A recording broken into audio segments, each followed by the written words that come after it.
Paz e graça para você ligado nessa emissora. É com muita alegria que começamos o seu programa de reflexão, entrevistas e debates de todos os dias da semana. E hoje, mais uma vez, nós vamos discutir mais uma questão ligada ao livro de Apocalipse. Realmente, o livro de Apocalipse tem sido campeão de preferência nas indicações de tema do nosso site. Os próprios telespectadores é que pautam os temas que a gente tem feito aqui, não é? E, nesse caso, a dúvida é em relação à identidade de duas personagens que aparecem a partir do capítulo 11 do livro da Revelação do Senhor Jesus Cristo, também conhecido como Apocalipse. São as chamadas duas testemunhas. Duas figuras misteriosas com poderes sobrenaturais, embora humanas, não se trata de anjos, né? Elas têm poderes sobrenaturais, fazem uma porção de coisas, né? E no fim elas são mortas pelo governo do anticristo e do falso profeta, que é o governo mundial que caracterizará a grande tribulação. Nesse momento, o mundo vai comemorar a morte daqueles dois chatos, porque no meio da grande tribulação, quando todo mundo está se locupletando no pecado, os cristãos foram perseguidos, boa parte deles mortos, enfim. E tem essas duas testemunhas atrapalhando a vida dos pecadores. Eles morrem, os corpos ficam expostos em praça pública e eles ressuscitam diante do olhar estupefato aí do mundo e são arrebatados para os céus. Quem seriam essas duas testemunhas? Muita especulação já foi feita. Pelo fato de que eles vão morrer e ressuscitar para ir para o céu, muita gente imagina que um deles seja Elias. Até porque, primeiro, Elias não morreu, então seria uma forma de ele quitar essa dívida, né? Se é que a gente pode chamar assim. Por que ele não morreu e não vai morrer? Tem que morrer. Então ele volta aqui e prega o evangelho e morre, depois ressuscita como todos os crentes ressuscitarão no dia do arrebatamento. E, em segundo lugar, pelo que o Apocalipse descreve, essas testemunhas têm poder para fazer coisas estranhas, como, por exemplo, fazer chover fogo do céu. E Elias fez isso. A segunda personagem, muita gente diz que pode ser Enoque, pelo mesmo raciocínio de Elias. Enoque também não morreu, foi levado para os céus vivo, né? Lá desde os tempos de Gênesis, antes do dilúvio. Então ele voltaria a esse mundo e aí experimentaria a morte como todos nós. Aí ele ressuscita no dia em que ele será arrebatado. Outros dizem que em vez de Enoque seria Moisés, porque na descrição do trabalho, né, dessa testemunha, ele faria coisas que Moisés fez, como transformar água em sangue, coisas do tipo, né, que ele fez lá no Egito. Enfim, desde que o livro de Apocalipse foi escrito, há muita especulação em torno da identidade dessas duas misteriosas testemunhas de Deus, né, no olho do furacão da grande tribulação. Quem seriam elas? E qual a importância delas para nós? A pergunta é, se os cristãos já tiverem sido arrebatados quando as testemunhas aparecerem, que importância ou relevância tem a identidade delas para nós? Só para matar a curiosidade? Agora, se os cristãos não tiverem sido arrebatados, essas duas testemunhas não seriam uma forma de incentivar no momento em que a gente está sendo mais angustiadamente perseguido pelos valores desse mundo, para perseverar até a hora do arrebatamento da igreja, a hora da vitória de Jesus? Eu não sei, mas eu tenho aqui no estúdio, quem sabe, e eles vão repartir com você o conhecimento que auferiram por meio do entendimento das Sagradas Escrituras, mediante o Espírito Santo. Está no ar o Vejam Só.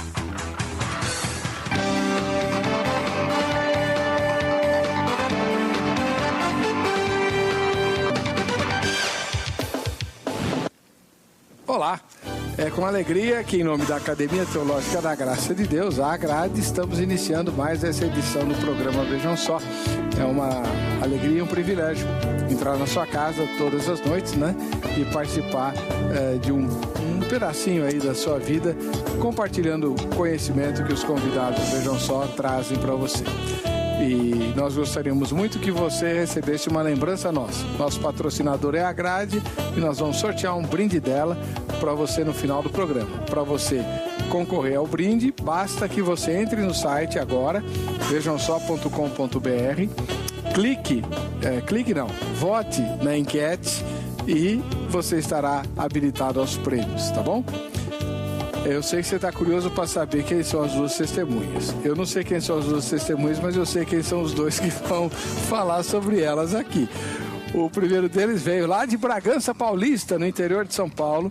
Pastor Marcos Samuel Pereira dos Santos, da Igreja Batista Redenção. Paz e graça, pastor. Seja bem-vindo. Muito obrigado mais uma vez pelo convite. Esperamos que seja uma noite bem esclarecedora para o povo de Deus. Tudo em paz? Graças a Deus. E a Igreja Batista Redenção, lá em Bragança? Ela fica lá na Avenida José Gomes da Rocha Leal, número 1084, no centro de Bragança Paulista. Nós temos também aqui em São Paulo, Taliba Leonel, e temos também em Atibaia. No nosso site dá para conhecer todos os núcleos. Qual que é o site? www.igrejaredenção, sem o tio e sem o cedilha.org. Isso. É a redenção na língua da internet, né?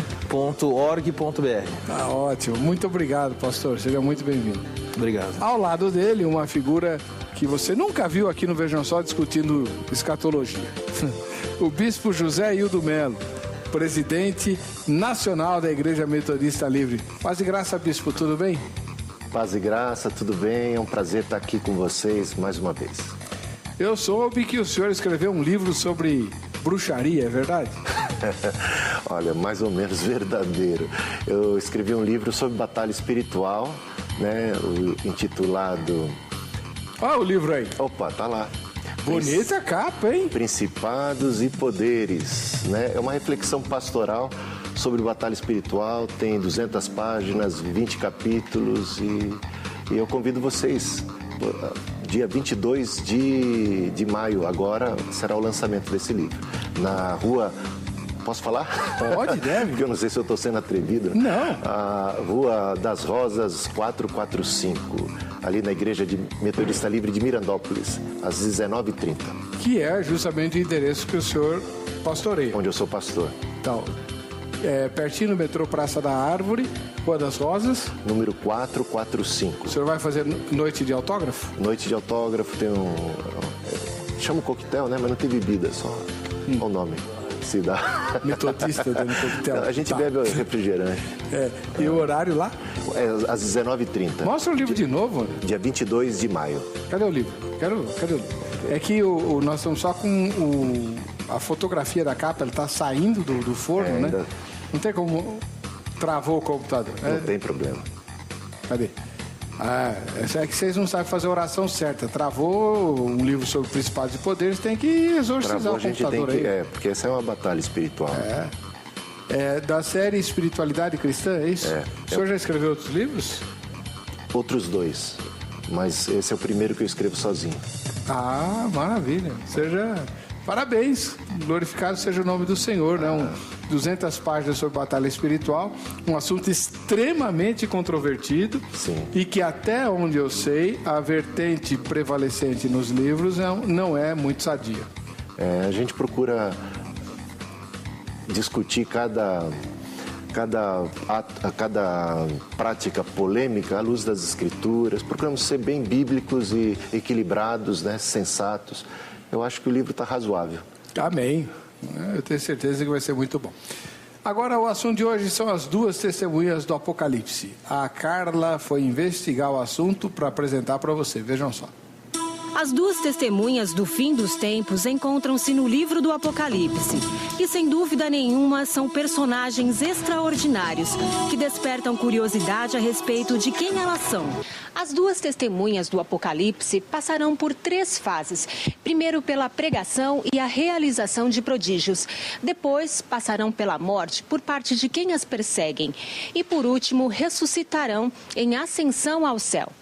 O fato de serem 2 implica no reforço e autenticidade do testemunho de um comparado ao outro. Segundo o teólogo Sinésio Santos, as duas testemunhas desenvolverão um papel importante no processo de salvação dos judeus após o período chamado tribulação.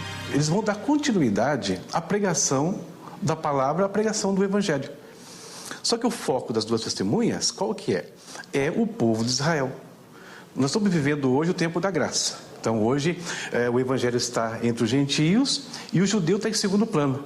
Após o arrebatamento há uma inversão desse processo, né? Só que como é que os judeus sempre trabalharam? Profetas.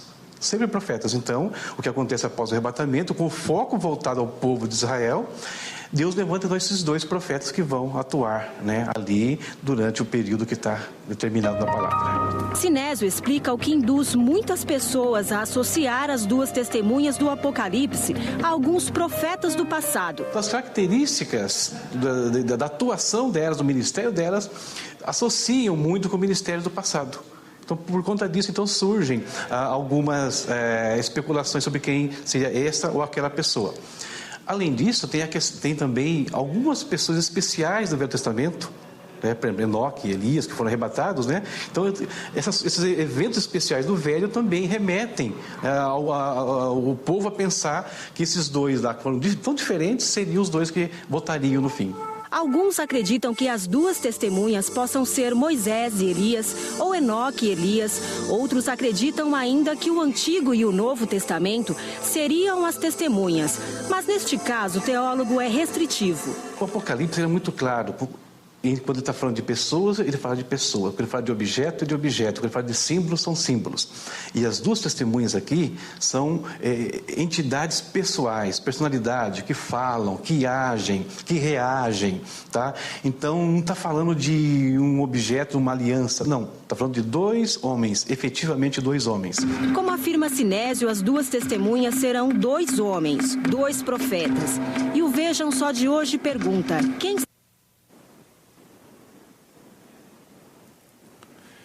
Bom, a parte final da matéria você pode imaginar, né? Quem seriam as duas testemunhas? Peço desculpas aí pela falha. Bom, você vai entrar no site www.vejamsó.com.br, vai votar na enquete, para você poder ganhar os prêmios, né? Então vamos lá. A enquete é, segundo as Escrituras, quem são as duas testemunhas de Apocalipse 11? Aí, bom... Eu vou ficar quieto, deixa quieto, vamos lá. Primeira resposta, Moisés e Elias. Eu sei que popularmente falando eles são os campeões, já que os sinais que as testemunhas vão fazer, Moisés e Elias cansaram de fazer quando estavam aqui. Então eles têm bastante chance de serem eles. Segunda resposta, Elias e Enoque. Os dois que não morreram. Então, por uma questão de justiça, eles voltam a esse mundo para morrer, né? Prega, morre e depois ressuscita igual todos os crentes. Por que eles não vão provar a morte? Terceira resposta, dois cristãos dos tempos do fim, que não são heróis do Antigo Testamento. São duas pessoas que vão estar, duas pessoas do tempo do fim, não é ninguém do passado, né? E que Deus vai levantar para pregar o Evangelho. Quarta resposta, a igreja e o Evangelho, né? Então as duas testemunhas seriam símbolos da pregação da palavra de Deus. E a última resposta, que até onde eu sei, está ganhando o concurso. É o não sei ou nenhuma das anteriores.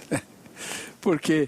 Aí eu vou dizer, segundo as Escrituras, quem são as duas testemunhas? Complicado, as Escrituras não dizem quem são, como é que eu vou responder? Né? Então vai ser a minha opinião a respeito de quem poderiam ser por aquilo que eu conheço das Escrituras. Não, né? Eu voto no não sei. E não sei mesmo. Pastor Marcos Samuel Pereira dos Santos, o senhor bom, o Bispo Hildo, todo mundo aqui do Vejam Só já sabe, ele é um aficionado pelas questões da escatologia, tem até um blog, depois ele dá o endereço do blog aí dele sobre escatologia. Para o senhor, quem são as duas testemunhas de Apocalipse? As duas testemunhas do livro de Apocalipse, como nós vimos agora há pouco na chamada do Sinésio, são dois homens que Deus vai levantar durante o período tribulacional, e eles são homens do futuro, e Deus irá usá-los para anunciar o Evangelho nesse período onde a igreja não estará mais aqui na terra. e eles vão servir como um testemunho fidedigno da mensagem que Deus quer que eles transmitam. E é necessário justamente porque a igreja não estaria aqui.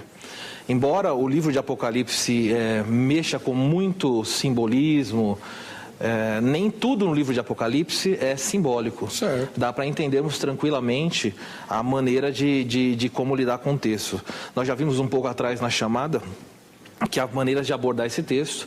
Uma delas seria interpretar de maneira não literal, então imaginando que ou seria um remanescente de Israel, ou remanescente da igreja, ou seria o evangelho, como foi colocado ali, a Bíblia em si, e o lado literal, que aí entrariam Moisés, Elias, Enoque, Elias, ou então duas pessoas que realmente Deus vai levantar no futuro para servir. A princípio, pelo que eu entendo aqui, seria a maneira mais normal de entender o texto, seria que Deus levantará duas pessoas para esse papel tão importante naquela época. Não podem ser Moisés e Elias? Não. Enoque e Elias? Não podem. Por quê?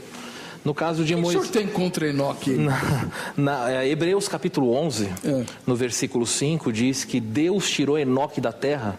A razão pela qual ele tirou foi para que ele não morresse. Não faz o menor sentido agora ele falar, agora volta para morrer. Ele já tirou deste mundo, dizendo, para o livrar da morte, Deus o tirou. Então Deus tira ele num período da história, e aí num período pior da história, fala, volta lá, Enoque, vai lá morrer. Não tem sentido. E Moisés já morreu, nós sabemos que ele morreu, então Ele não foi ressuscitado? Não foi ressuscitado. E então não há razão para se acreditar dessa maneira, embora seja comum, principalmente por causa dos prodígios que eles exercem. Mas não tem problema, são poderes. O poder não era de Moisés nem de Elias, o poder era de Deus, e ele dá para quem ele quiser. Então os prodígios são realizados por qualquer pessoa a quem Deus conceder a autoridade para realizar isso. Muito obrigado. Vamos ver agora o que o bispo José do Belo, que inclusive já discutiu esse assunto aqui em uma outra ocasião, né? Para ele, quem são as duas testemunhas do Apocalipse? Bem, as duas testemunhas do Apocalipse são uma representação da igreja. E eu vou explicar por quê. Primeiro, porque o livro de Apocalipse é repleto de figuras de linguagem. Não dá para você interpretar os números de Apocalipse de maneira literal. Teve gente que tentou, e todo mundo que tentou caiu do cavalo. O Russell, fundador dos Testemunhas de Jeová, ele calculou, ele ensinou que só 144 mil seriam salvos, né? Como a igreja dele passou muito mais do que isso, aí ele reformulou até. Ele mesmo teve que voltar atrás. Então, não dá para você interpretar Apocalipse, todas aquelas referências a sete espíritos de Deus. Não podemos dizer que o Espírito Santo seja 7 e não 1.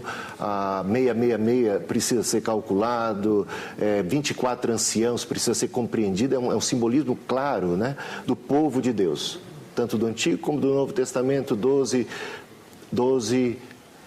mais 12, 24, 12 tribos de Israel, o povo do Antigo Testamento e os 12 apóstolos de Jesus Cristo ali representados, todo o povo de Deus no céu. Então 1000 também é um número simbólico de plenitude. Então todas as vezes que nos deparamos com números no livro de Apocalipse, nós precisamos nos perguntar o que é que esses números querem dizer, o que é que eles significam, né? No caso do número 2, aparece aí 2 castiçais, 2 oliveiras, né? Que já é uma referência lá de Zacarias capítulo 4, que a gente vai ver.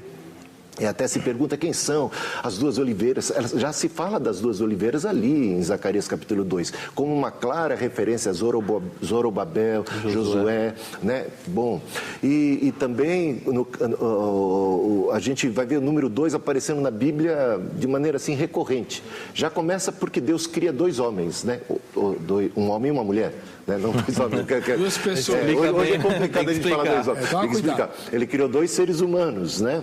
Um homem e uma mulher. No jardim tínhamos 2 árvores, né? O número 2 ele vai aparecendo, temos 2 alianças, 2 pactos, né? 2 testamentos, e assim a gente poderia ir falando do número 2. Assim, eu tenho até uma colinha aqui, eu vou fazer uso dela aqui, né? Olha só, os discípulos de Jesus são enviados de 2 em 2, né? Jesus Cristo Ele próprio, o número 2, cabe muito bem para ele, que ele é a segunda pessoa da Trindade. Ele tem duas naturezas, uma humana e uma divina. A obra dele, o seu ministério e a sua missão também é caracterizado por dois, porque nós temos a morte e a ressurreição, o sofrimento e a glorificação. Então a gente começa a observar, tem o batismo e a ceia. Então os dois vão ser recorrentes no ministério de Jesus e vão aparecer na Bíblia até, por exemplo, também entram na Arca de Noé de 2 em 2. Quando Jesus cita os nomes dos discípulos, ele cita em par, né? João e Tiago, Pedro e André, e ele vai citando em par. É muito interessante, quando ele envia de 2 em 2, e a gente sabe que para ser testemunha de Jesus, né? Até a ideia de testemunhar alguma coisa na Bíblia precisava ser feita por duas pessoas. Então, a ideia de duas testemunhas dentro de todo esse contexto é muito justificável. É claro que tem que ser dois, porque como testemunhas não podia ser não podia ser só um, tinha que ser dois. Pela lei tinha que tudo, verdade. E a gente vê clara referência. Eu entendo perfeitamente aqueles que tentam interpretar literalmente como Moisés e Elias, porque é claro uma menção clara de Moisés e Elias ali, né? Moisés porque essas duas testemunhas fazem com que a água se transforme em sangue, né? E Elias porque faz o céu parar de chover. Então, isso fica muito claro. E Jesus chama as escrituras do Antigo Testamento, de maneira assim muito comumente ele vai chamando elas de a lei e os profetas, ou seja, mostrando, elas testificam, ele diz, as escrituras testificam de mim.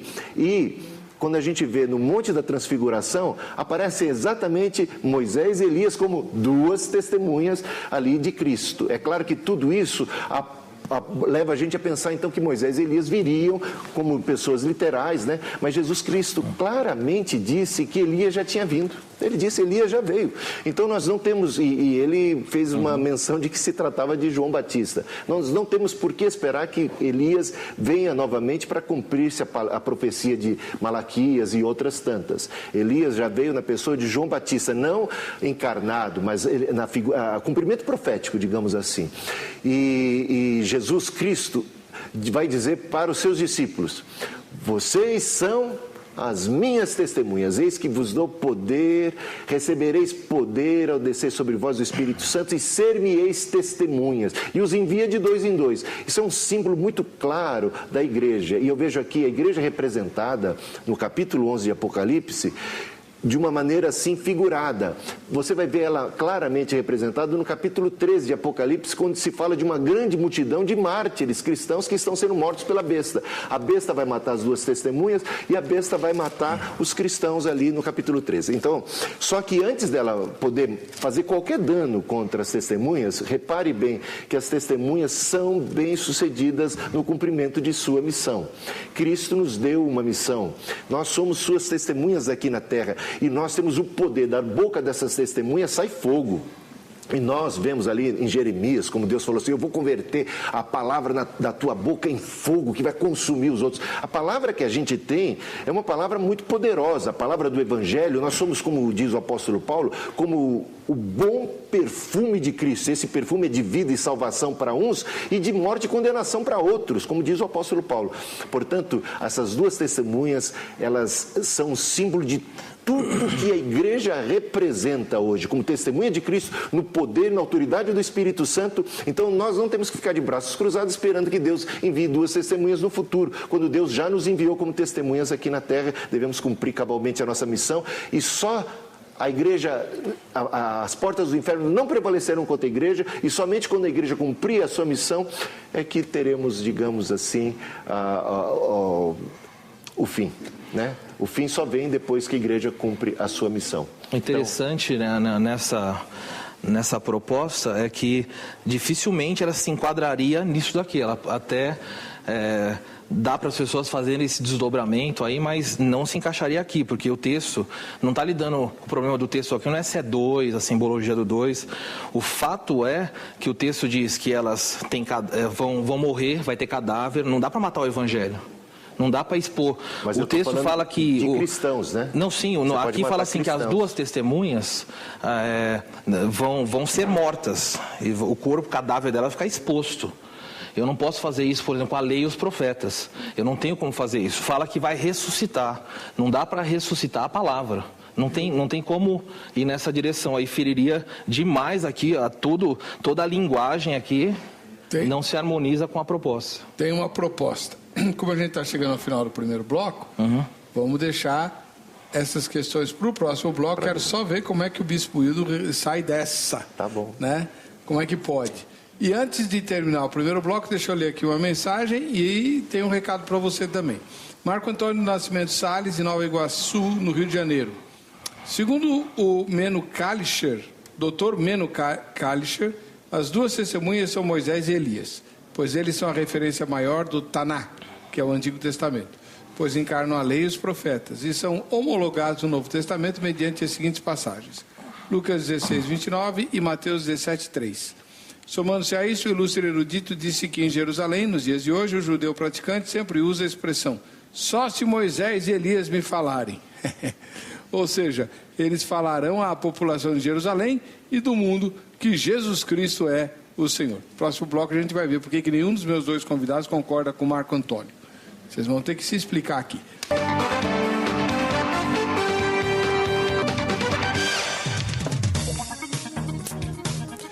Muito bem, estamos de volta com o programa Vejam Só. E antes de continuar com o debate, olha, estou usando uma camisa da Zoe. Obrigado a Zoe, está aí o site da Zoe vestindo você. Tenho certeza que você vai gostar.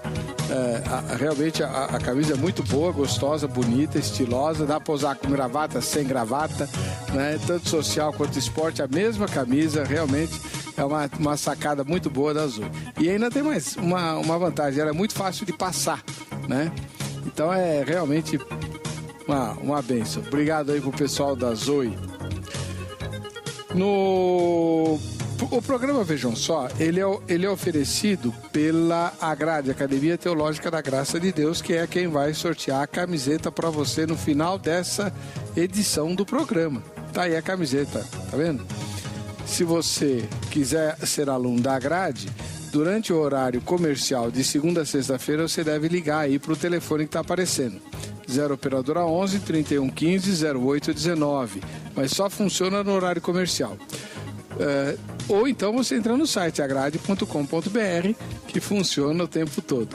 Tem uma infinidade de cursos, inclusive de escatologia. Quem quer estudar só escatologia, na Agrade tem, né? Quem quer fazer o curso de bacharelado, tem. Quem quiser fazer pós-graduação em teologia, também tem, com 3 áreas de aplicação. Tem também cursos muito práticos, oratória, Libras, que é aquela língua com os dedos, né?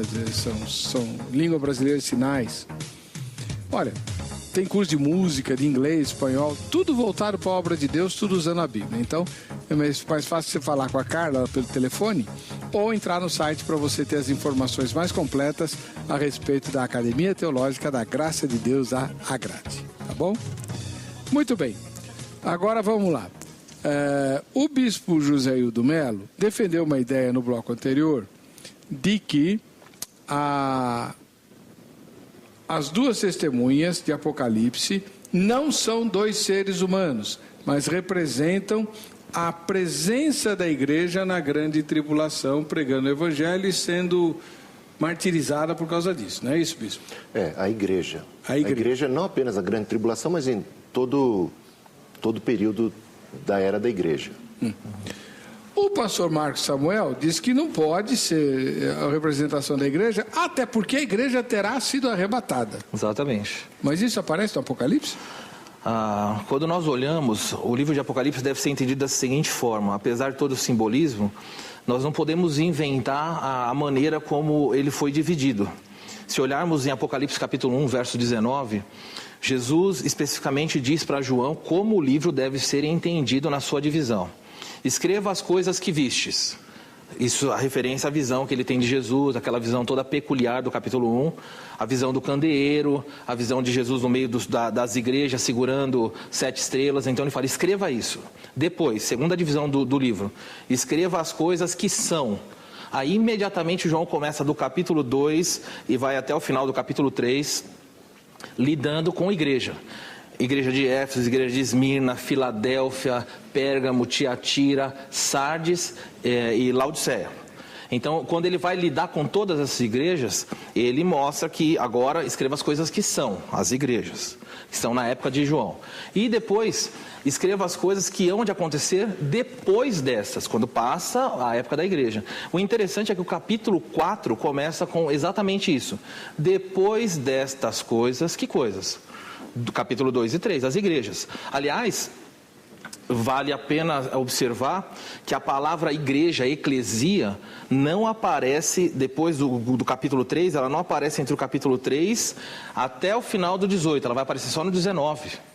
Toda vez que faz menção de povo de Deus nesse período, cita como santo. Agora, não faz nenhuma menção ao termo igreja. É óbvio que vai ter gente convertida durante a tribulação. E esse pessoal fará parte da igreja de Cristo sem dúvida nenhuma. Mas a era da igreja é bem definida no capítulo 2 e 3. Tanto que ele termina cada uma das epístolas dizendo: a quem tem ouvidos, ouça o que o Espírito diz às igrejas. Ao anjo da igreja. Então no capítulo 2 e 3, igreja aparece todo lado. De repente some. Não faz mais menção nenhuma. Toda vez que menciona como santo, sendo perseguido. Por quê? Vão ter gente que vai se converter na tribulação. E quando faz menção ao povo de Deus num número maior, eles estão no céu. Apocalipse capítulo 12. Ele fala, por isso festejai os céus e vós os que nele habitais. Quem são esses? A igreja que está lá. Por quê? Porque o diabo, o nosso adversário, daí ele menciona a antiga serpente, dragão, faz todas das características desse ser para nós, da peculiaridade dele aí de ira, de ele estar no Éden, e diz, estes que estão no céu, estão aqui por causa do testemunho de Jesus. E menciona, festejem porque o acusador dos nossos irmãos acusa dia e noite. Ué, se o diabo está acusando, a igreja está lá, está tendo o tribunal de Cristo. Ele está fazendo um papel do promotor de acusação. Então, nós podemos até ficar procurando, mas fato é que a palavra igreja não aparece desde o capítulo 4 até o capítulo 18. Olhe na sua Bíblia, principalmente no texto grego, não aparece. Então, não há razão alguma para mencionar a igreja aqui nesse texto. O interessante é porque até no versículo 5 de Apocalipse 11, fala das duas testemunhas e diz assim, se alguém pretende causar danos, sai das suas bocas fogo e devora os seus inimigos. E se alguém pretende causar dano, certamente vai morrer. Bom, a igreja não sai por aí matando ninguém.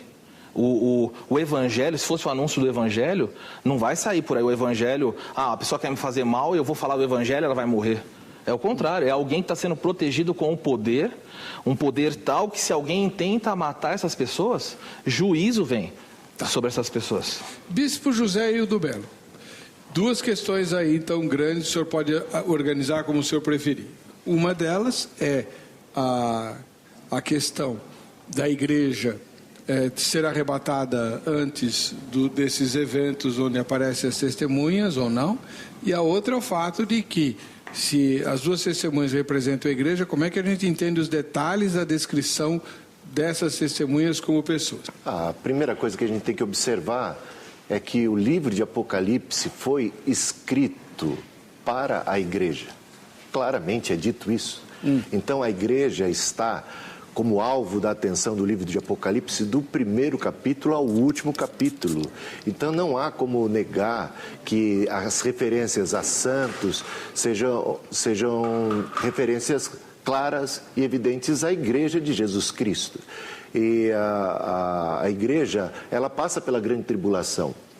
ela foi escrita por uma igreja que já enfrentava um período terrível de tribulação. Esse contexto em que o Apocalipse foi escrito, a gente não pode desconsiderar. A igreja daquele período, inclusive, é denominada, aquele período é tão terrível que é denominado a Era dos Mártires. Tal era a multidão de mártires que se fazia naquela época, né? Nero botava fogo em Roma e a culpa nos cristãos. Domiciano, outro imperador terrível. É claro que ao ler as escrituras o livro de Apocalipse, os cristãos, que eram os destinatários, os recipientes assim imediatos daquela palavra, entendiam claramente que aquela palavra é a palavra de Deus para eles e que eles estavam enfrentando a besta na pessoa do imperador romano, que matava, que perseguia, que odiava e que insuflava toda uma comunidade, todas as nações contra o cristianismo. Então eles sofreram, e a gente lê depois do capítulo 3, 4, né? Depois das cartas, a gente vai ler lá no capítulo 6 uma menção às almas dos decapitados, uma referência à igreja. No céu. No céu, mas aí... Não na terra, não na tribulação, no céu. Mas aí espera só eu terminar, porque diz claramente: até quando, ó soberano Senhor, não julgas e nem vingas o nosso sangue daqueles que vieram contra nós, aqueles que estão lá na terra e tal? Eles estão clamando por justiça e eles são mártires. São mártires. Almas já dos decapitados no céu, que vieram da grande tribulação, como a gente vai ver no capítulo 7, a partir do versículo 14. Aí, mas só que eles recebem roupas brancas, eles são dadas vestiduras brancas e lhes é dito que repousem um pouco mais até que se complete o número de conservos seus, que serão mortos da mesma maneira como eles foram mortos, eles também serão. Ou seja, eles já estão mortos, mas outros estão ainda padecendo aqui na terra e são irmãos seus. Então eles fazem parte da igreja. E a gente vai para o capítulo 7, tem uma multidão incontável de todos os povos, tribos, línguas e nações. É assim que ele descreve. Descreve primeiro com uma multidão de 144 mil diante do trono, depois com uma multidão incontável, como a areia do mar, que ninguém consegue contar. No céu. No céu, almas no céu. Essa multidão está no céu. Está no céu, enquanto outros estão padecendo e ainda morrendo para completar o número dos conservos. Haverá salvação aqui na terra? Mas são conservos, são parte da igreja de Jesus Cristo que estão aqui na terra. Vai ter conversão. Não são dois grupos de pessoas, são o mesmo grupo. Não é o mesmo grupo. Claro que é o mesmo grupo, conservos seus, que foram mortos assim como vocês foram mortos por causa do testemunho. Como é que é o mesmo grupo se um está no céu e está na terra? Como é o mesmo grupo? Um está morto, claro, está os vivo. mortos em Cristo estão no céu, Paulo está no céu e eu estou aqui na terra. Sou parte da igreja e Paulo é parte da igreja. Como não? Haverá conversão durante a tribulação.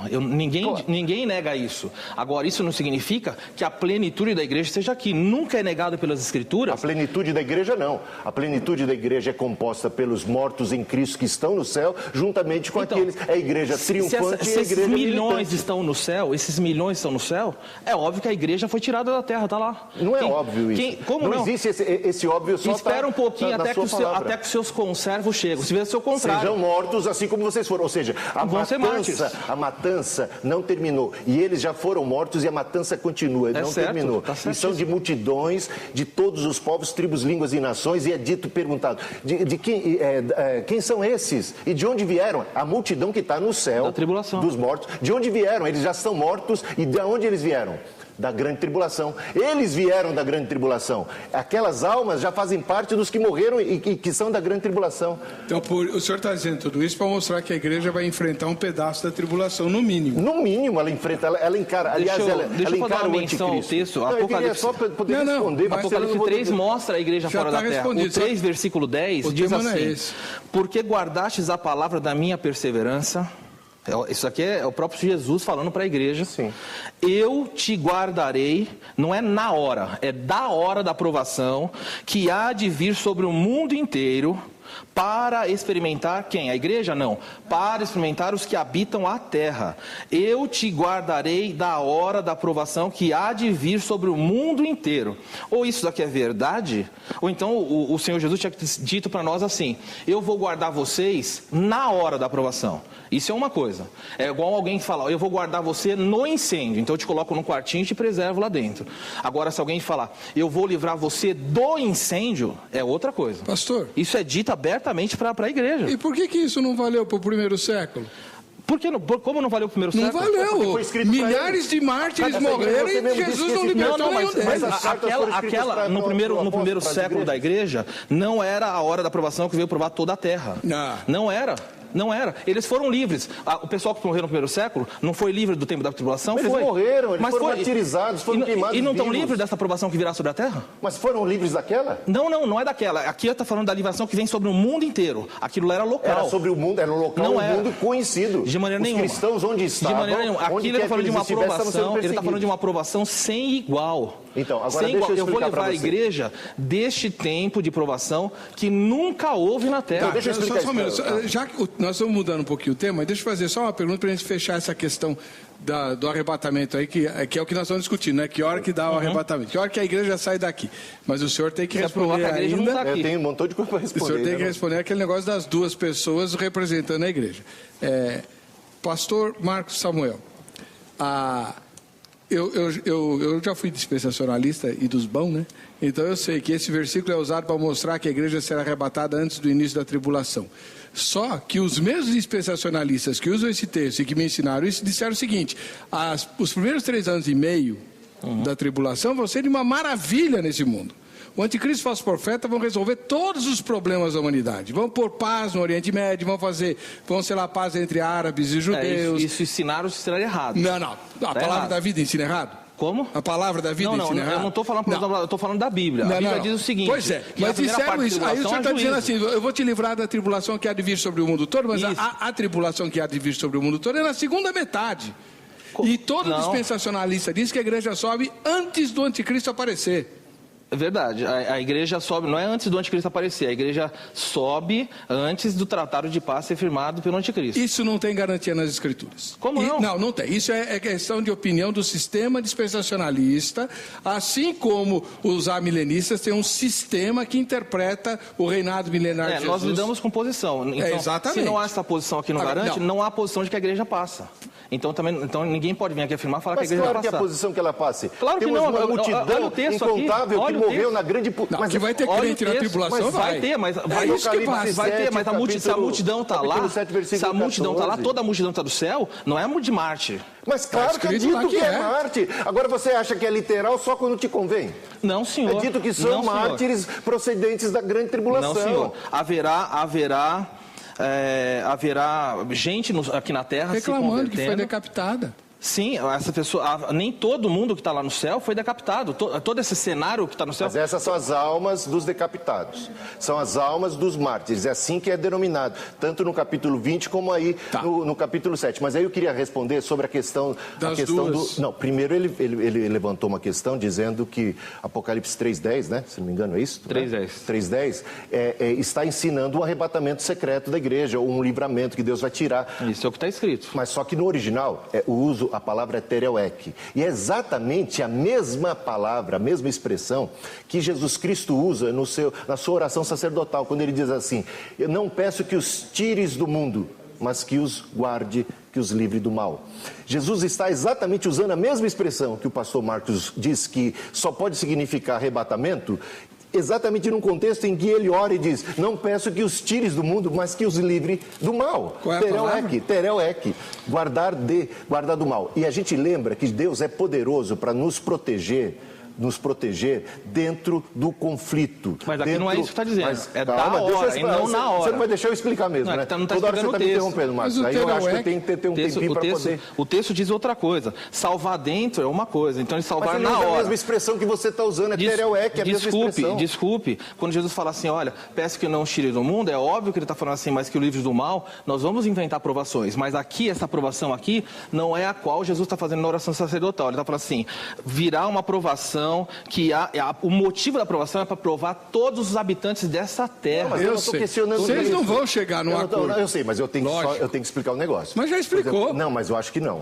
Ainda ficou faltando dizer o seguinte, que Deus é poderoso, como ele foi poderoso no Egito. Ele não teve que arrebatar o povo do Egito para livrá-lo das pragas. Ele soube fazer distinção. As pragas foram voltadas para o povo egípcio e o povo não precisou ser arrebatado para ser protegido. Mas não havia promessa de livramento. Aqui Deus é poderoso poderoso para nos proteger dentro do contexto da perseguição. Nós nunca recebemos nenhuma promessa de que não seremos afligidos por Satanás, que não seremos afligidos pelo anticristo, que o anticristo não vai matar e perseguir a igreja. Pelo contrário, no mundo tereis aflições. Então, as aflições são peculiares. Aliás, nós não recebemos apenas a graça de crer em Cristo, mas também de padecer por Cristo.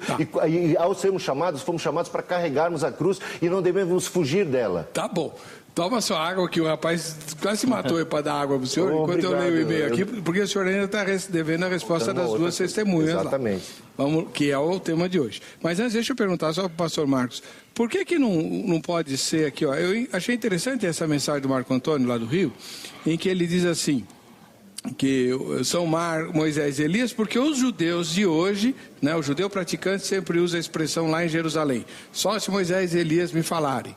Ou seja, eles falaram à população de Jerusalém do mundo que Jesus Cristo é o Senhor. Não pode ser Moisés e Elias mesmo? Não pode. O fato de o judeu, eu desconheço essa informação, mas o fato do judeu dizer que só Moisés e Elias falarem para ele, Moisés e Elias já falam, ali os profetas já apontavam para Cristo. E mesmo assim eles não iam acreditar. Basta ler Lucas 16, dito na parábola do rico e Lázaro, se eles não ouvirem a lei e os profetas, tampouco ouvirão qualquer outro fato. Mas aqui o caso não menciona, ele menciona duas testemunhas e deixa muito claro, elas estão ministrando, elas são odiadas pelo mundo inteirinho odeiam ela.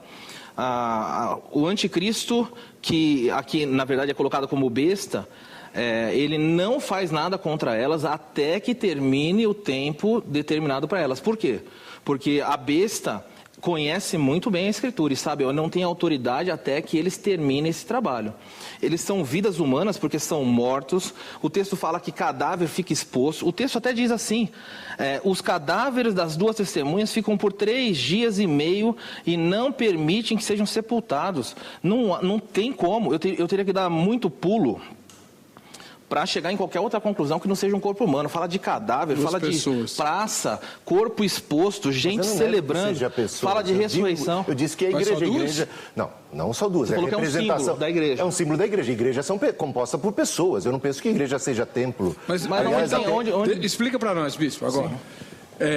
Está bem claro no texto, o pastor Marcos deixou isso bem cristalino, que na narrativa aparecem 2 pessoas humanas que são mortas e o mundo festeja essa morte. Exatamente, não, né?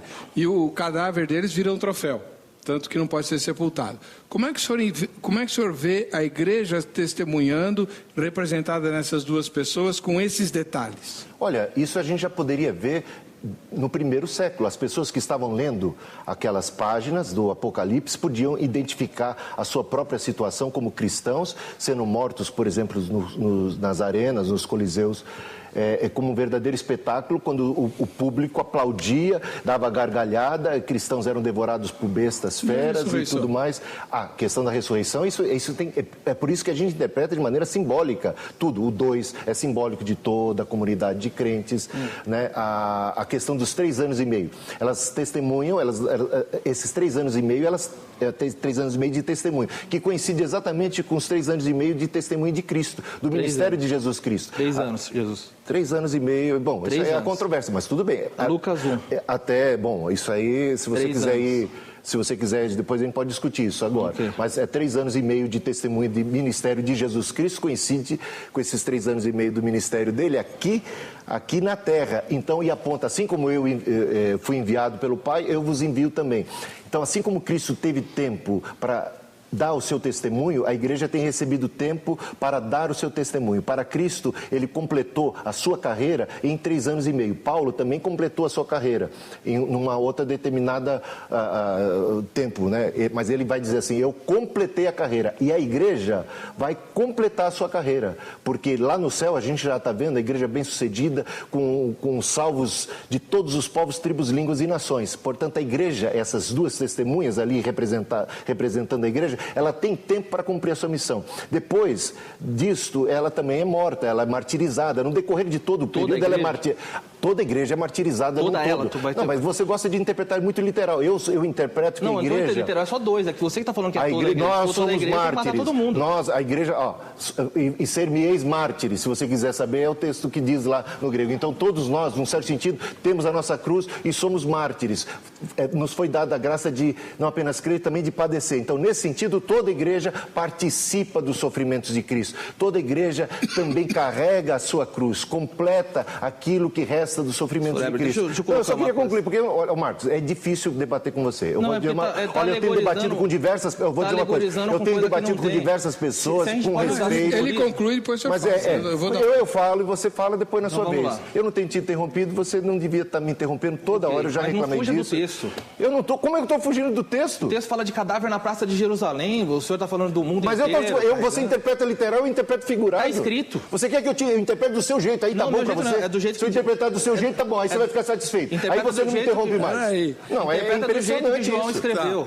Deixa aqui, ó. Você interpreta literal, você gosta, é tudo literal, então vai só 144 mil ser salvo, sete espíritos de Deus. Então isso é simbólico, então aqui duas testemunhas. É simbólico, as duas testemunhas são simbólicas, é a igreja. Pode ser Rio Eufrates, Rio Tigre, duas testemunhas pode ser Neymar e Cafu, aí você interpreta isso aqui. Mas ali não tem Egito, não fala do Egito, não fala de Sodoma ali? Sodoma é literal para você também? Se não há critérios... Sodoma é literal para você, Marcos? Eu vou responder por Você está conversando comigo ou com quem agora? Estou com o telespectador. Porque você não me deixa falar, então fala com o telespectador, não precisa nem de um debatente aqui. Você em casa, existem critérios para nós interpretarmos a Bíblia. Nós não podemos, e falo isso com cuidado porque sei que o Brasil está assistindo, gente do mundo inteiro, nós não temos do Senhor autorização nenhuma para interpretar a Bíblia do jeito que nós queremos.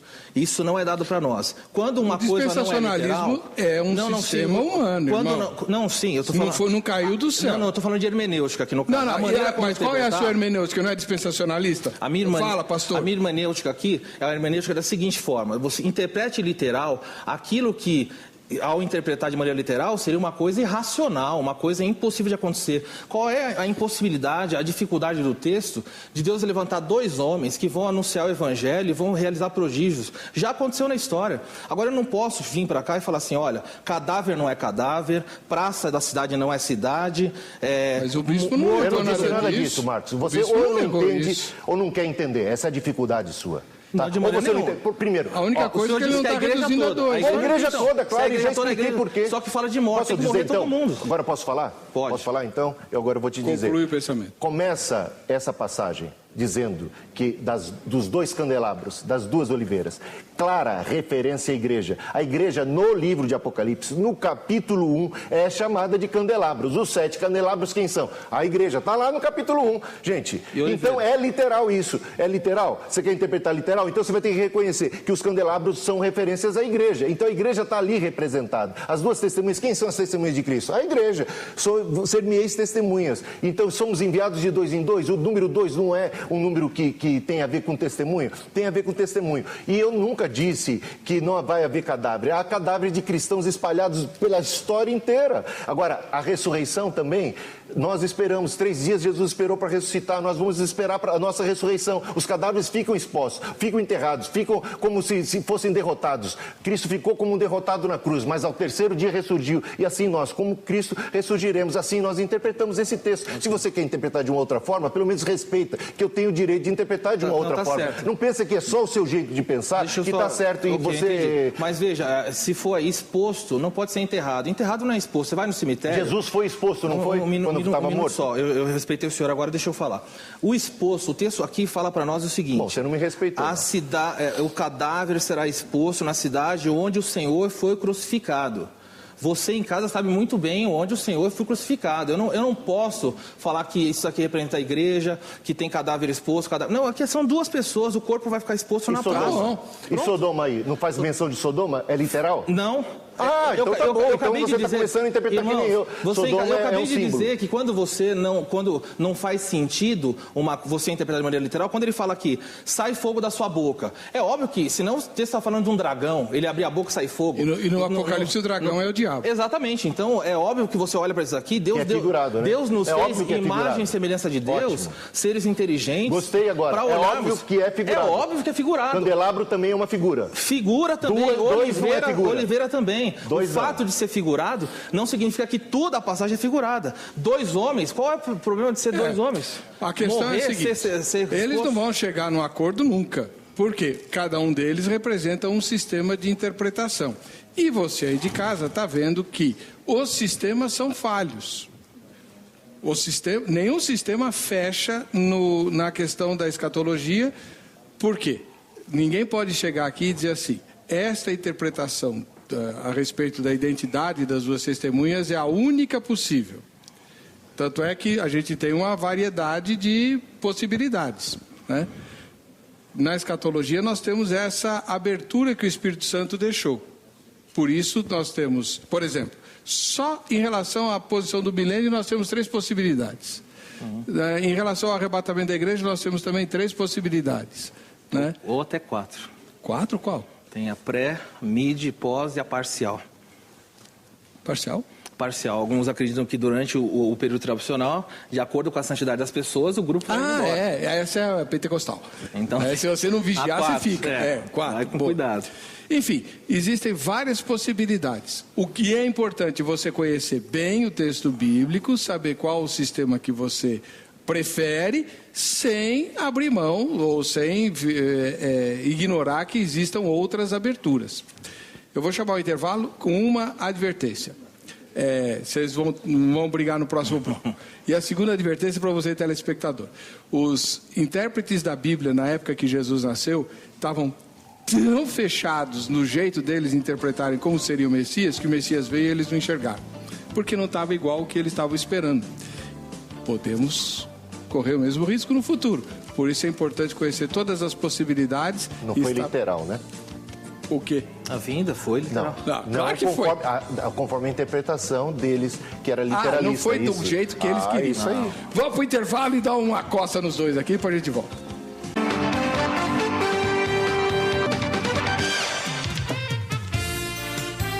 Muito bem, está na hora do último bloco do programa Vejam Só, que mais uma vez agradece o carinho da sua audiência. Bom ter você como nosso telespectador. O Lucas Andrade Dantas, de Betim, Minas Gerais, diz assim: tenho 14 anos. Ô Lucas, obrigado pela audiência. Amo esse programa. Vamos ao tema. Em Apocalipse 11, verso 2, está falando para Jerusalém. Fala também que naquele mesmo 1266 dias, versículo 3, e 3 anos e meio, Apocalipse 12, 14, simboliza o tempo de perseguição e sofrimento. As 2 testemunhas é uma forma enigmática para caracterizar simbolicamente a Bíblia e a igreja remanescente, durante a grande tribulação. Apocalipse 11, 4. Essas são as 2 oliveiras e os 2 castiçais que estão diante do Deus da terra. Como em toda a Bíblia Sagrada, suas verdades não estão em ordem cronológica e literal. Querer interpretar a Bíblia literalmente é o mesmo que querer interpretar literalmente um enigma, né? Bom, existem todo tipo de extremismo, Lucas, você que tem só 14 anos, é perigoso.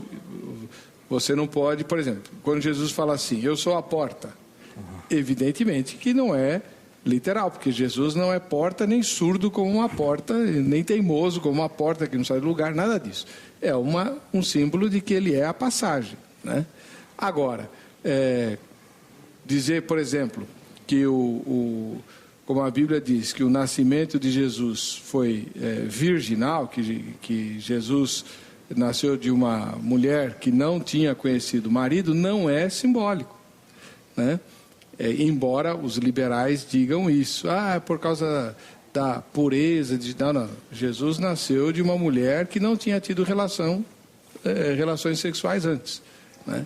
Então existem, você precisa usar o bom senso para saber quando você deve interpretar literalmente uma afirmação das Escrituras. Por exemplo, aliás, eu vivia brincando isso quando eu tinha o programa de rádio. Você leva Jesus a sério? Leva. Você obedece o que Jesus mandou? Obedeço.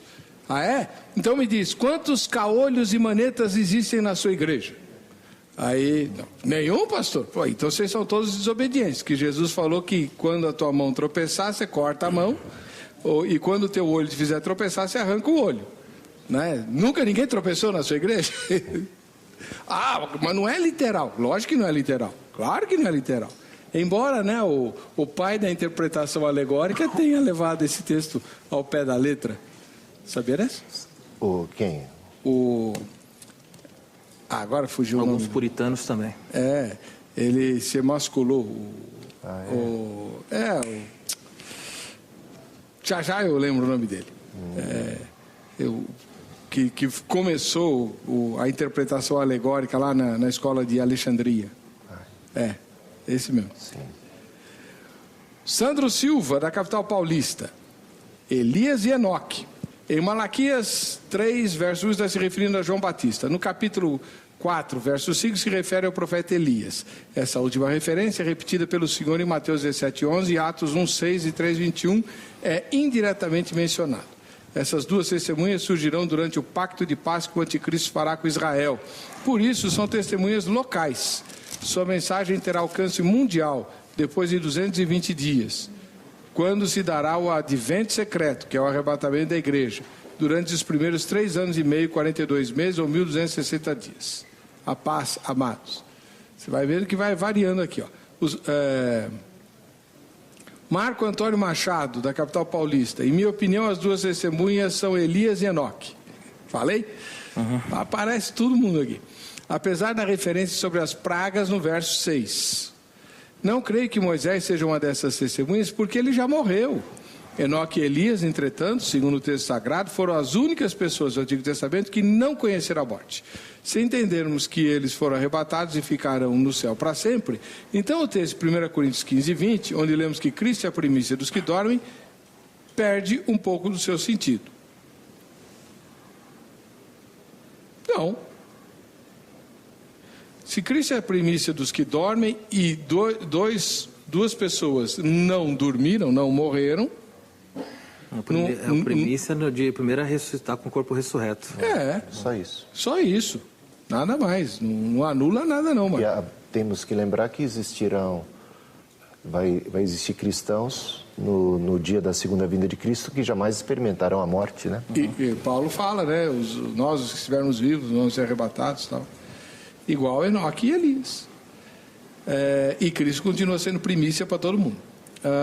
Creio que essas notáveis figuras do Antigo Testamento foram arrebatadas para serem guardadas exclusivamente para o momento registrado em Apocalipse 11, e então conhecerão a morte. Eu sou simpático com essa ideia, porque eu não gosto de gente que vai para o céu sem morrer. Né? A não ser no dia do arrebatamento. Aí tudo bem, aí pode. Vou fazer o seguinte. Vou ler mais essa aqui, depois a gente vai ver o que a repórter apurou. O Sérgio, da capital paulista. Não adianta buscar a identidade das testemunhas na Bíblia. Ou eles ainda não ocupam um lugar relevante em nossa sociedade, ou ainda nem nasceram. Dia a dia, o laicismo gera leis que aceitam condutas antagônicas às preceituadas nas Escrituras. Deixar de ser crime o adultério, o homossexualismo. Homossexualismo acho que nunca foi crime no Brasil, foi? No Brasil não, né? Não, que eu saiba. Não. Os cristãos cada vez mais fundamentalistas atribuirão a esse fato o recrudescimento da violência e criminalidade. Daí ocorrerá uma cisão na sociedade que levará cristãos de boa fé a dialogarem visando sua união. Uma testemunha representará os católicos e outros reformados. Nossa. Essa eu nunca tinha visto. Essa é nova. Foi longe. É realmente nova. Essa eu nunca tinha visto. Tem que assinar, registrar. Uma testemunha representará os católicos e outros reformados. Em algumas partes do mundo, seus representantes chegarão ao poder estabelecendo estados teocráticos. E os muçulmanos ficam de fora? Os hindus. Tem outros grupos aí que tem que ter. Sem injustiça. Então vamos fazer o seguinte, vamos para... Eu não sei onde foi feito o Povo Fala de hoje. Na porta da Igreja da Graça. Vamos ver o que os crentes de lá disseram sobre as duas testemunhas. Na sua opinião, quem são as duas testemunhas do Apocalipse 11? Olha, eu acho que é Elias e Moisés. Eu acredito que esteja falando de Elias e Moisés. De acordo com o que eu já li na Bíblia, já assisti programas que falavam da palavra de Deus, o mais comum é a gente acreditar que realmente sejam Elias e Moisés. Olha, pelo que eu já estudei e ouvi falar, Elias e Moisés. As duas testemunhas do Apocalipse 11 será Elias e Moisés. Eles que realmente foram baluartes aqui na terra, hoje eles estão nos céus, ali proclamando a glória de Deus. Mas aí nós temos um problema grave, pastor. Eu sei que o senhor já disse, mas repete para nós. Não pode ser Elias e Moisés. Elias até está vivo. Ele foi arrebatado vivo. Mas Moisés morreu e não há registro da ressurreição dele. Não sabe onde está o corpo. E Elias também aparece na transfiguração já, de uma maneira já não mais em carne. Então, glorificado. Não com o corpo ressurreto, porque Cristo é a primícia e Cristo é só depois, mas ele aparece já, como nós sabemos que carne e sangue não herdam esse lugar, não estão lá dessa maneira, o corpo dele estaria todo deteriorado. Então, eles aparecem num estado diferente do que eles tinham aqui de matéria, quando eles aparecem lá. Espiritualmente. Espiritualmente. Seria uma boa definição, já que Moisés, não há diferença nenhuma entre o relato de Moisés e Elias, e Moisés morreu. Ele estava lá. Ele aparece como Elias, não tem uma distinção entre os dois ali. E ele não ressuscitou. Não ressuscitou. Então, só para fechar essa questão, por que tanta gente, todo mundo, todos os que ela entrevistou falaram que eram Moisés e Elias? Por que essa insistência em Moisés? O fato é que as pessoas, ao estudarem esse capítulo 11, elas acabam chegando nessa conclusão, porque parecem dois. Então já associa com Elias e Moisés, os maiores do Antigo Testamento, né? Moisés representando a lei, Elias os profetas, e principalmente por causa dos prodígios. O versículo 6 fala, elas, as testemunhas, têm autoridade para fechar o céu para que não chova. Elias fez isso. Então as pessoas acham que precisa ser Elias, mas não necessariamente não precisaria. Nós vemos em Tiago, quando faz a menção de que Elias orou e fechou o céu, fala, Eli era um homem semelhante a nós, e orou, e aconteceu isso. Então não há problema nenhum de Deus usar uma pessoa comum para fazer isso aí também. Outra coisa, porque eles acreditam que é Moisés, eles têm autoridade sobre as águas. Então nós vemos muitas vezes Moisés fazendo milagres na água, não é? A água virando sangue, o mar abrindo. Então eles vão associar o que é isso. Mas não há nenhuma necessidade. Deus deu o poder para Elias, assim como deu o poder para Moisés, e pode conceder para qualquer pessoa realizar isso aqui quando for o propósito. O interessante é que no final do versículo 6 fala assim, deu autoridade para converter água e sangue, bem como para ferir a terra toda, o planeta todo, com toda sorte de flagelos, tantas vezes quantos quiserem. Aí mais ainda não se harmonizaria com a igreja, porque eu sou a igreja, eu não tenho o poder de mandar fechar, ou água virar sangue, ou fazer quantas vezes eu quiser, que está falando da vontade deles. Qual é o versículo? Versículo 6. Bem como ferir toda a terra com toda sorte de flagelo, tantas vezes quanto elas quiserem. Deus falou, vocês, a autoridade para vocês, façam, exerçam os flagelos quantas vezes vocês quiserem. A igreja nunca teve isso de maneira nenhuma. E por isso que fala, quando terminar então o testemunho, a besta que sobe vai pelejar contra elas. Porque a besta sabe, não tem autoridade. Até o tempo determinado. Tá. Aí sim vence e os mata. Como o senhor interpreta a questão dos flagelos, pastor, já que o senhor defende que as duas testemunhas representam a igreja? Sim, a gente interpreta isso de maneira figurada, assim como a gente interpreta isso de maneira figurada, o fogo que sai da boca. O próprio pastor Marcos interpretou isso de maneira figurada. Claro. Então, para acompanhar, para ser coerente, deveríamos interpretar isso também de maneira figurada. E como? E lembrando que isso é uma menção ao que aconteceu com Moisés. Quando Moisés e Arão, duas testemunhas, foram enviados à presença de Faraó. É muito interessante essa comparação, esse paralelo que a gente pode estabelecer, porque ele elucida a questão. Então, à medida em que havia digamos assim, um endurecimento da parte de Faraó, vieram as pragas e tudo mais. Então, isso está apontando para a autoridade espiritual que estava com Moisés. E a gente sabe que Deus é quem vinga os cristãos, né? E os cristãos têm poder, sim. Esse negócio de dizer que os cristãos não têm poder, isso está por fora. Porque a Bíblia diz que Jesus nos deu toda a autoridade, que nós recebemos o poder, que nós recebemos o poder para ligar na terra. Aquilo que ligarmos na terra será ligado no céu, aquilo que ligar no céu será ligado na terra. Nós não temos, assim, um coração vingativo, embora a gente veja que aquelas testemunhas de Cristo que estão já na glória estão clamando clamando por justiça. E a justiça e o fogo vai vir do céu até em resposta àquelas orações. Calma, até que se complete o número de conservos seus e tal. Ou seja, existe uma vingança. A gente dá lugar à vingança e que é a vingança divina. Nós não nos vingamos a nós mesmos. Nós não damos lugar e vazão à nossa própria ira. Mas nós damos vazão à justiça divina. E nós achamos que a justiça precisa realmente acontecer contra toda impiedade, contra todo o mal. Então precisamos interpretar isso de maneira coerente, de maneira, digamos assim, bíblica, né? E sem chegar a esses extremismos do literalismo que levaria realmente a coisas chocantes. Mas a gente pode ir para outro extremo também da interpretação alegórica. Mas não é uma questão de interpretação alegórica. Acho que era Orígenes o cara que eu estava pode ser. Não sei. Orígenes de Alexandria. Orígenes de Alexandria. Ele se emasculou com base no texto e ele era um ardoroso defensor da interpretação alegórica, né? Mas ele foi bem literal, né?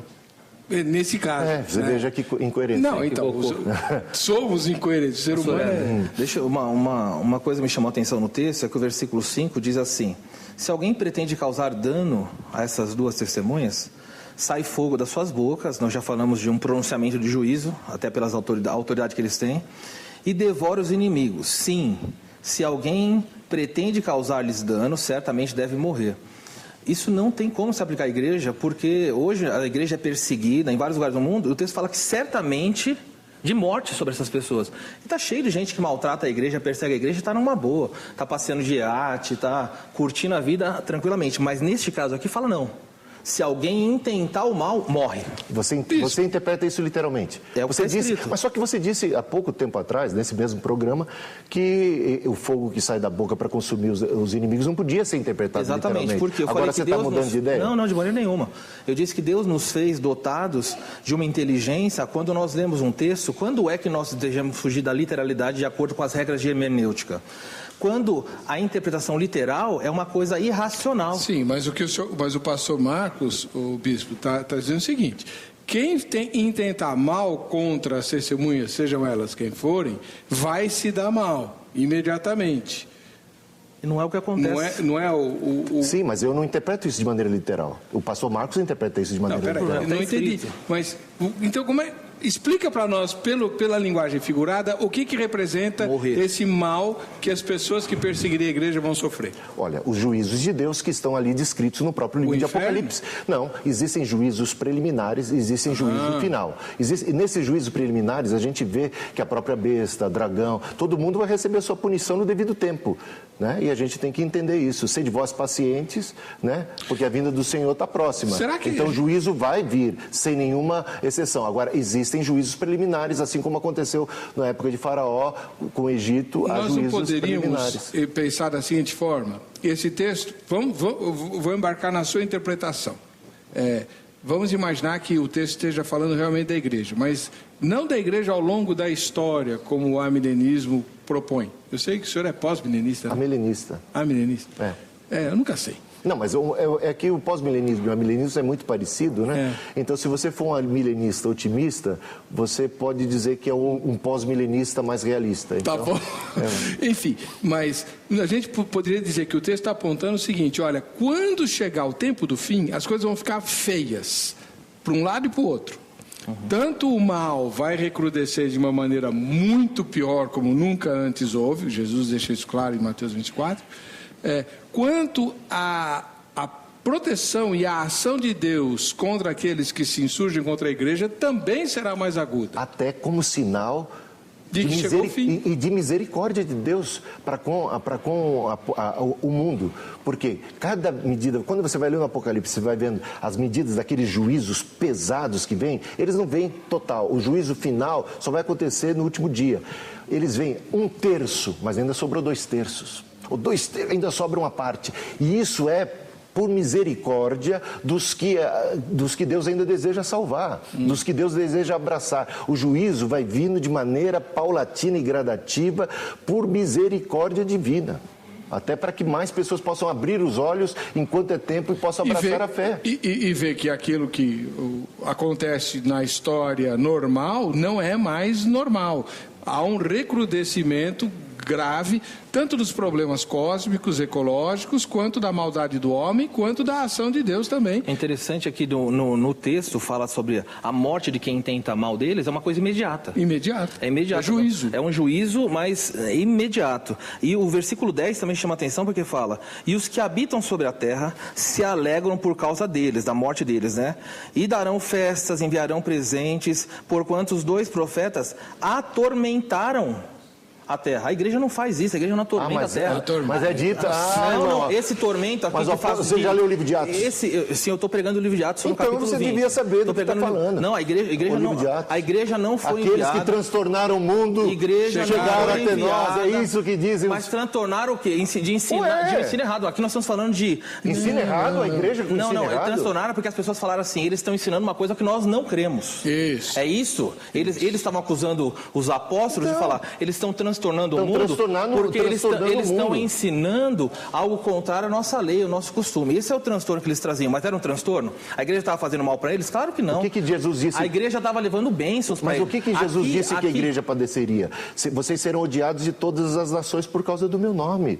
Por causa do nome de Jesus. Nós seríamos odiados. Se o servo não é maior do que o seu Senhor, nós seremos odiados, mas aqui está falando de uma ação concreta.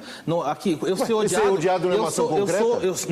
Eu sou odiado, eu sou passivo. Olha só. O que o pastor está falando... Aqui ele fala, eu atormento. Eu não atormento ninguém. O mundo não, a igreja não atormenta. Aqui está escrito. Não, a igreja não atormenta no sentido... Ela é como se interpreta a ação da igreja contra o mal. Porque quando a igreja se insurge contra o mal, ela está atormentando o mal. E se o mundo está no maligno e a igreja age como luz do mundo, ela atormenta as trevas. Ela entra como luz e espanta as trevas. Disso todo mundo concorda. Ele está falando que os dois atormentavam, atazanavam. Claro, atazanar é uma coisa do diabo. Tudo bem, a tormenta, vamos pegar o tormento que eles traziam. Que tipo de tormento é que as pessoas tinham a ponto de dar presente porque viu um cadáver morto? Eles fizeram a água virar sangue e já estava complicado porque 1/3 já tinha se transformado em sangue. Eles fizeram parar de chover. O mundo inteiro odeia esse pessoal. Vamos matar esse pessoal. Só que não pode, porque vai fazer alguma coisa, juízo vem contra eles. Até que finalmente o anticristo faz. Aí é feriado mundial. 3 dias de feriado, todo o planeta celebrando. E o que acontece? Por que estamos celebrando? Esse pessoal atormentava a gente, não chovia, lembrando, não sei o quê. Viu, telespectador, lembrando que nesse ambiente, tanto faz a interpretação que você tenha, nesse ambiente você tem a confrontação do poder do dragão, representado pelo anticristo e falso profeta, que vai ser adorado pelas pessoas que não são de Jesus, como sendo, agora encontramos a verdade, alguém que nos liberta do jugo da religião, da ideia de pecado, para a gente poder viver como sempre quis viver e resolvendo os problemas do planeta. Mas aparece quem se opõe, seja a igreja, seja as 2 testemunhas, enfim, os representantes de Deus vão estar ali atrapalhando esse projeto do mundo sem Deus, né? E quando eles morrem, esses representantes de Deus morrem, o mundo sem Deus celebra, porque nos livramos de Deus. Estamos sofrendo por causa deles agora. Claro, nos livramos de Deus. Então, tanto faz a interpretação que você adote, o resultado é esse, né? A confrontação do poder de Satanás contra o poder de Deus, e o poder de Deus vai prevalecer, porque depois de 3 dias, o que acontece com as testemunhas? A beleza é exatamente isso. Eles são vencidos pelo poder da besta, quando termina o testemunho, e depois eles ressuscitam diante de todas as pessoas, vão ao céu, e o texto termina dizendo que naquela hora houve um terremoto. Então, não tem como. Será que abalou as estruturas da igreja? Não tem como se aplicar no mundo. No mundo. É por isso que eu estou falando que não pode se aplicar quando Jesus morreu, Quando Jesus morreu, houve um terremoto. Ok. Não é? Okay. Então, isso é tudo para a gente entender de maneira figurada. Se você quiser interpretar isso terremoto de maneira... de Jesus foi figurado? Não, você não está entendendo. É figura. O Apocalipse capítulo 11 é figura desse evento, da morte de Cristo, do divisor de águas. As 2 testemunhas não era Jesus. Não, mas aí que está. Jesus é a fiel testemunha. Se a gente começar a olhar, Jesus é a oliveira, é a videira verdadeira. Nós somos as testemunhas de Cristo. Então. Nós carregamos o Evangelho. E é muito triste a gente ficar esperando como igreja, e entender, até interpretar como igreja, que Deus precisa enviar 2 testemunhas para fazer aquilo que Ele designou para a igreja, para nós sermos as suas testemunhas. Que Ele deu poder para a igreja, receber esse poder para ser testemunha, e a gente fica agora esperando que 2 venham do céu e venham fazer aquilo que a igreja esperar tem que fazer. nada. A igreja não está aqui. Aí que tá. Agora Como você viu a A diferença. igreja está aqui. Não, a igreja não estará aqui. Claro que estará. Não há um único versículo na Bíblia. Pronto, voltamos à primeira discussão. Eu não sei o que é terremoto figurado. Mas o terremoto é o de menos. Terremoto. Deixa eu explicar. Você falou que você sabe o que é fogo figurado? Deixa eu explicar para o telespectador. Peraí, vocês 2 quietos agora. O senhor telespectador não entende nada.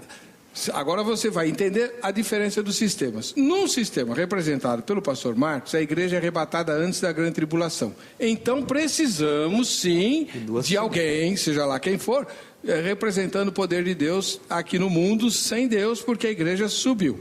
No sistema representado pelo bispo José Hildo, a igreja não sobe antes da grande tribulação. Ela fica aqui como Israel ficou no Egito, vendo as pragas. Então não precisamos de 2 testemunhas. A igreja já vai estar aqui e as 2 testemunhas representam a igreja. Você está vendo a diferença do sistema? Por isso que tanto faz, a conclusão tem que ser a mesma. Qual é a conclusão? Aqueles que se alegram pela, entre aspas, derrota do povo de Deus, serão surpreendidos com a vitória que Deus dará, como deu em Cristo, né? Teve gente que celebrou a morte de Jesus na cruz. 3 dias depois que aconteceu, Jesus ressuscitou. E aí eles tiveram que subornar os guardas. Então, a vitória de Deus é inegável. Ela pode demorar 3 dias, mas ela virá. Né? Aliás, esse é o propósito do livro. O João escreveu para consolar e confortar os crentes. E vai chacoalhar, né? e vai chacoalhar as estruturas do mundo sem Deus, que é o que o terremoto está fazendo aí, certo? Porque o terremoto não é no céu. Não, o terremoto é numa cidade, não vai chacoalhar o mundo inteiro, não, vai chacoalhar a cidade aonde eles forem expostos. Jerusalém. A capital espiritual. Deixa eu terminar as mensagens aqui, porque o programa está chegando no fim, depois o telespectador fica bravo comigo. Pablo Jorge Gonçalves Pereira, ele mora na cidade de Rio Grande, lá no Rio Grande do Sul. Ai, que vontade de comer um churrasco. A graça e a paz do Senhor Jesus. A questão proposta pelo programa de hoje é extremamente interessante. Essa é uma das minhas maiores dúvidas que tenho no livro de Apocalipse, pois não consigo compreender de forma clara quem são essas 2 pessoas. Junte-se ao clube, Pablo. Pode ser qualquer cristão que o Senhor Deus tenha elencado para essa função, até porque todos nós somos testemunhas ao confessarmos nossa fé ao Senhor. Mas enfim, não sei ao certo. Vou aguardar o debate para formar uma opinião mais concisa. Esse programa é uma bênção. Obrigado. E aproveita que no site você tem o contato do pastor Marcos Samuel e do bispo José Hildo, e eles não vão poder brigar via internet com você. Então você escreve para eles respondem com o pensamento conciso do sistema que eles estão defendendo, você compara e tira as suas conclusões. Só não vale inventar mais um sistema, que já tem muito. Graça e paz, é o Emílio Lourenço Carvalho, lá do Rio. Entendo que sejam a igreja e o evangelho. O livro de Apocalipse fala em revelação como os demais, mas um termo mais preciso seria desvendamento, em razão de símbolos, números, etc., como se trata de testemunhas. Ora, Moisés, Elias e Enoque não seriam, contudo, partes. Testemunhas são aquelas que viram, que sabem de alguma coisa, tomaram conhecimento e não vítimas. Alguém viu alguma coisa? Quem? A igreja e o próprio evangelho através da história. O evangelho é que narra a vida de Jesus por ele revelada e inspirada através das escrituras. Amém? Amém. Obrigado, Emílio, obrigado a você, obrigado ao pastor Marcos Samuel, que veio lá de Bragança Paulista, ele que é pastor da Igreja Batista Redenção, e obrigado ao bispo José Hildo Melo, presidente nacional da Igreja Metodista Livre, e que, dia 22, né? Lançamento do livro, 22 de maio, lá na Rua das Rosas, 445, 19h30. Principados e Poderes, está aí o livro para você. Pode fazer o convite também? Pode, irmão. Você que está na região de Bragança Paulista, todas as quartas-feiras, das 8 às 9, nós só estudamos escatologia. Você quer estudar escatologia literal, nos procure. Nós vamos ensinar para você como interpretar de maneira tranquila, tá bom? Meu convite está estendido, Avenida José Gomes da Rocha Leal. Vai aparecer daqui a pouco aqui embaixo o site. Se você quiser entrar em contato comigo, entre em contato no nosso site. Você pode mandar a mensagem, eu vou responder com todo prazer. José Gomes da Rocha Leal, 1084, no centro de Bragança Paulista. É o endereço da igreja, que é www.igrejaredenção, sem o tio e cedilha, .org.br. É que como a gente não fez todos os GCs, lá no site do programa você tem o contato dos dois. Inclusive o blogspot aí do pastor Hildo, que também é aficionado por escatologia. Pega os dois, analisa e tira suas conclusões. Só não vale inventar um terceiro sistema, tá bom? Para você que fica com a gente, não, tem o sorteio da graça. Vocês me deixaram doido aqui hoje. Quem é que vai levar a camiseta? Rosana de Conceição de Macabu, lá no Rio de Janeiro. Paz para você, Rosana. Lá tem a grade, vai se matricular, tá bom? Agora sim, para você que fica com a gente, um ósculo santo e até o próximo programa. Vejam só.